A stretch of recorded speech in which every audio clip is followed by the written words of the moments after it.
Okay, I'm up. I have to learn English, brush my teeth, cook breakfast, and do my taxes all at the same time. Where's my textbook? I can't find my textbook. Oh no, the toast is burning. Fire. No, not fire, just smoke. Sam, stop running in circles. You are going to hurt yourself.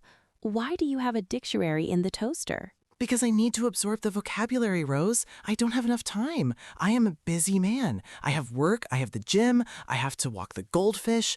I don't have 2 hours a day to study English, so I'm trying to do it all in 3 minutes. Sam, walking the goldfish takes 10 seconds, and putting a book in a toaster will not help you learn. It will just taste like paper and burnt crumbs. But everyone says immerse yourself, study for hours. I can't do it. I am overwhelmed. I am going to quit English and just communicate using interpretive dance. You do not need hours, Sam. That is a myth. You do not need to burn your house down. You just need 15 minutes. 15 minutes? That's it? That's shorter than a sitcom episode. That's shorter than the time I spend choosing a movie on Netflix. Exactly. Consistency is better than intensity. If you give me 15 focused minutes every day, I can make you fluent. You promise? No tricks? No burning toast? I promise. Put the dictionary down. Let's show them the routine. Tick, tick, tick. Good morning, everyone. Or good afternoon, good evening, or good middle of the night if you are listening to this instead of sleeping. Welcome back to English Lifestyle. And hello from me, the man who smells slightly like burnt toast, but who is ready to learn. Welcome to the show. Today, we have a topic that is highly requested because it solves the biggest problem in the modern world. The problem is time. Everyone wants to speak English, but nobody thinks they have the time to learn it. We are all busy. We are all rushing. We are all against the clock. So today, we are going to teach you the 15-minute fluency routine. We are going to prove that you can improve your speaking, listening, and vocabulary in just a quarter of an hour a day. We will break it down minute by minute, the input phase, the speaking phase, and the review phase. We will talk about habit stacking, dead time, and the power of compound learning. And we will teach you time-related idioms like beat the clock, in the nick of time, and kill time. But before we start the timer, we have a request that takes only 1 second. Please hit that like button. It is the fastest way to help us. Yes, it takes less than 1 second. Do it now. Done? Okay, let's begin. Sam, let's address the excuse. I don't have time. Is that true? It feels true, Rose. I work 8 hours, I sleep 8 hours. That leaves 8 hours for eating, commuting, cleaning, and watching funny cat videos. Be honest. How much time do you spend on your phone? I plead the fifth. Maybe 2 hours? Exactly. We all have time. The problem is we think studying English means sitting at a desk with a heavy grammar book for 1 hour. That is the old school way. And it is boring. If I try to study for an hour, I fall asleep after 10 minutes. The new way is micro-learning, short, intense bursts. Imagine English is like exercise. Which is better, running a marathon once a month or jogging for 15 minutes every day? Jogging every day. If I ran a marathon once a month, I would die. Exactly. Your brain needs repetition, not torture. So here's the plan. We divide the 15 minutes into 3 blocks of 5 minutes. Block 1, input, 5 minutes. Block 2, speaking, 5 minutes. Block 3, output/review, 5 minutes. Okay, block 1, input. What do I do? This is where you wake up your ears. You need to listen to real English. But wait, don't just listen passively while you scroll Instagram. You must do active listening. We talked about this in the last episode. Focus. Yes. Pick a podcast, like this one, a YouTube video, or a news clip. Listen to 1 minute of audio. Listen to it 3 times. First time, listen for the main idea, gist. Second time, listen for specific words you don't know. Third time, read the transcript, if available, and check. That sounds doable. Just 1 minute of audio repeated? Yes. It is better to deeply understand 1 minute than to half understand 30 minutes. You are hunting for new vocabulary. You are hunting for pronunciation. Okay, 5 minutes is up. I have listened. I found a new word. Now what? Block 2, the workout. This is the speaking phase. Most students skip this. They just listen. But you cannot learn to swim by watching other people swim. You have to get wet.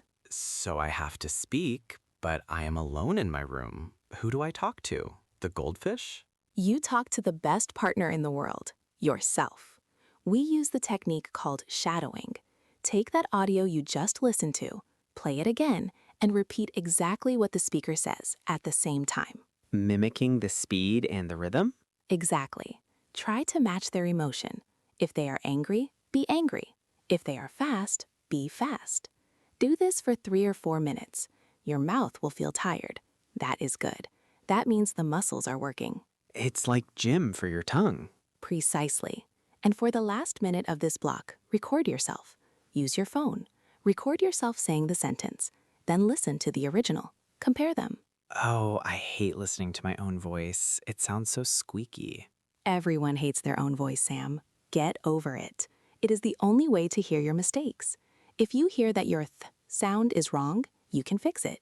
If you don't hear it, you will make the mistake forever. Okay, I will record myself. I will be brave. Block 3, output and review, the final 5 minutes. This is where we lock the information into your long-term memory. You need to write. Write an essay in 5 minutes? No, just 3 sentences. We call this the 3-2-1 diary. Write 3 things you did yesterday, past tense. Write 2 things you are doing today, present continuous. Write 1 thing you will do tomorrow, future tense. That's it? I ate pizza. I am recording a podcast. I will sleep. Yes, but try to make it slightly more complex each day. I devoured a delicious pepperoni pizza. I am recording an insightful podcast. I will catch up on my sleep. Ah, adding adjectives, expanding. Writing forces your brain to construct grammar. Speaking is fast, writing is slow. It gives you time to check your structure. And if you learned a new word in block 1, input, try to use it in your sentences in block 3. That is clever. It connects the listening to the writing. So there you have it. 5 minutes listening, 5 minutes shadowing, 5 minutes writing. Done. That actually sounds easy. I could do that while my toast is cooking. Well, maybe not while it's cooking or you will burn the house down again, but you can do it using dead time. Dead time? That sounds spooky. Dead time is the empty time in your day. The time you spend waiting for the bus. The time you spend sitting on the toilet. The time you spend queuing for coffee. The time you spend walking to work. Ah, the scrolling time. Exactly. Most people waste this time. Successful learners use this time. If you have 5 minutes waiting for the bus, do block 1, listening. If you have 5 minutes walking home, do block 2, shadowing, whispering. If you have 5 minutes before bed, do block 3, writing. You don't have to do the 15 minutes all at once. You can split it up. Exactly. This is called snacking on English. You don't need a big meal. You just need healthy snacks throughout the day. I like snacks. This philosophy speaks to me. Now let's talk about habit stacking. This is a powerful psychological trick from the book Atomic Habits. What is it? Do I stack books? No, you stack a new habit on top of an old habit. You already have strong habits: brushing your teeth, drinking coffee, getting dressed. You attach English to one of these. So, after I pour my coffee, I will listen to 1 minute of a podcast. Exactly. The coffee is the trigger. After I brush my teeth, I will shadow for 2 minutes. After I get into bed, I will write my 3 sentences. If you link them, you don't forget. Correct. It becomes automatic. You don't need willpower. You just need coffee. I have plenty of coffee. Now, let's learn some vocabulary about time, since we are managing it so well. I know one, against the clock. Yes, this means you are rushing to finish something before a deadline. We are working against the clock to finish this episode. And beat the clock. That means to finish before the time runs out. I managed to beat the clock and submit my homework at 11:59 p.m. That is living dangerously, Rose. What about in the nick of time? That means at the very last second, just before it was too late. Sam arrived in the nick of time, just before the train left. And kill time. This isn't violent. It means to do something just to pass the time while you are waiting. I was early for the meeting, so I played on my phone to kill time. And finally, make time. This is the most important one. You don't find time, you make time. You prioritize it. You have to make time for English. I will make time. I will carve it out of stone if I have to. Now let's try a role play. I want to see if you can apply this routine to your chaotic life. I will be your boss, friend/distraction. You have to find the time. Okay, I am ready. I am Sam the Time Lord. Sound effects, office background noise, phones ringing, typing. Sam, I need that report right now, and after that, I need you to clean the kitchen, and then attend a 4-hour meeting. Okay, boss, I can do that. But first, I'm going to the bathroom for 5 minutes. The bathroom? Why? To, wash my hands and listen to the English Lifestyle podcast. Good, you found dead time. The bathroom break is a classic learning opportunity. Just don't shadow too loudly or people will worry. Sound effects, street noise, walking. Sam, hey, let's walk to the subway together. Hey, sure, but do you mind if I just whisper to myself while we walk? I am practicing my shadowing. You are weird, Sam, but okay. The rain in Spain stays mainly in the plain. Excellent. You are multitasking. You are using the commute. Sound effects, bedroom ambience, crickets. Sam, you are tired. Just go to sleep. Do the writing tomorrow. Just close your eyes. No, I must have it stack. I am in bed, which means I must write my 3 sentences. I survived the boss. I am lying in bed. I will learn more tomorrow. Done. Good night. Perfect. You beat the laziness. You won the day. It really is fast. Once you get into the rhythm, 15 minutes is nothing. It is 1% of your day. That's it. 1% to change your life. But Rose, what if I miss a day? What if I'm sick or I get kidnapped by aliens? Then you miss a day. It's okay. The rule is never miss 2 days in a row. If you miss 1 day, it's an accident. If you miss 2 days, it's the start of a new bad habit. Just get back on the horse immediately. Get back on the horse. I like that. Even if it's a pony. Now, let's do a drill.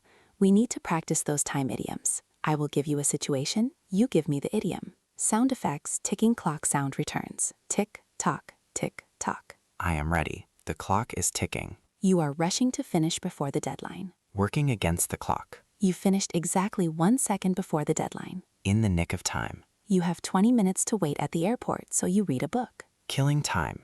You are too busy, but you decide English is important, so you rearrange your schedule. Making time. You finished the exam before the teacher said stop. Beat the clock.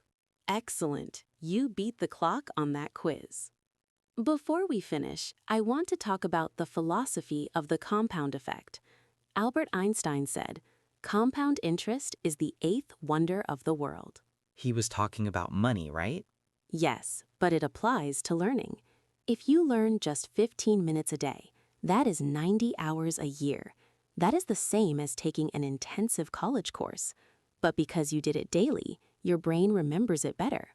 It's like the tortoise and the hare. Exactly. The hare runs fast, studies for 5 hours on Sunday, and then sleeps, quits for a month. The tortoise walks slow, 15 minutes every day, and never stops. Who wins the race? The tortoise. Every time. Be the tortoise, Sam. Be the stubborn, slow, consistent tortoise. I will. I will be a tortoise with a very good vocabulary. So let's look back at our routine today. We started with the chaos of my morning. We realized that I don't have time is a lie.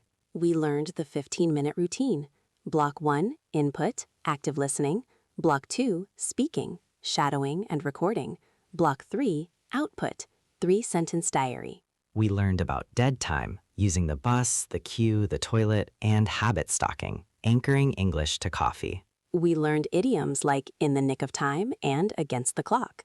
And we learned that consistency is king. Never miss 2 days in a row. And we saved your house from burning down. That was a bonus. Thank you so much for listening today. We hope this episode helps you find those hidden 15 minutes in your day. Start today. Don't wait for tomorrow. Your 15 minutes starts now. We have a challenge for you in the comments. Tell us, what is your dead time? Where will you fit your 15 minutes? On the bus? In the bath? Let us know. I'll be in the bath. Have a wonderful, productive, and efficient week. Beat the clock. Bye. Bye, everyone.